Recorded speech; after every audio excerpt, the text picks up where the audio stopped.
SSC 27 and 28 কী অবস্থা? তোমরা সবাই কেমন আছো? তোমাদের হায়ার ম্যাথের 8.2 এর লেকচার নাম্বার 7 লেকচার নাম্বার 6 কিন্তু অলরেডি আপলোড করা হয়ে যাচ্ছে, কিছুক্ষণের মধ্যে আপলোড হয়ে যাবে। সো তোমরা যারা এখনও রোজা এবং রোজার ঈদ এই উপলক্ষে একসাথে ছুটি কাটাচ্ছ, বাসায় শুয়ে বসে আছো, কেউ স্ক্রল করছো, কেউ গেম খেলতেছো, যে যাই করতেছো না কেন, সব কিছুর ফাঁকে ফাঁকে রোজা রেখেও একটু পড়াশোনাটা করো। কারণ ভাইয়ারা যে ক্লাসগুলো আপলোড করে দিচ্ছে একদম ফ্রিতে, এখানে কিন্তু তোমরা একদম এক্সক্লুসিভ কন্টেন্ট পেয়ে যাবে। এবং মোস্ট ইম্পর্টেন্টলি যখন স্কুল খুলে দেবে কিছুদিন পর, ঈদের পর, তখন কিন্তু তোমাদের এক্সামগুলো শুরু হয়ে যাবে।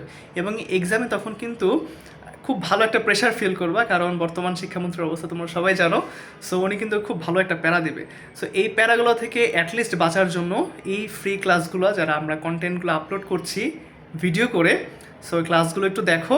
ক্লাসগুলো দেখলে কিন্তু তোমাদের জন্য খুব ভালো একটা ইফেক্টিভ ইম্প্যাক্টফুল হবে। সো যেই ভিডিওটা দেখছো না কেন, তুমি যদি এসএসসি 27-28 হয়ে থাকো, যে ভিডিওটা শেষ করে ভিডিওটা দেখে আসো।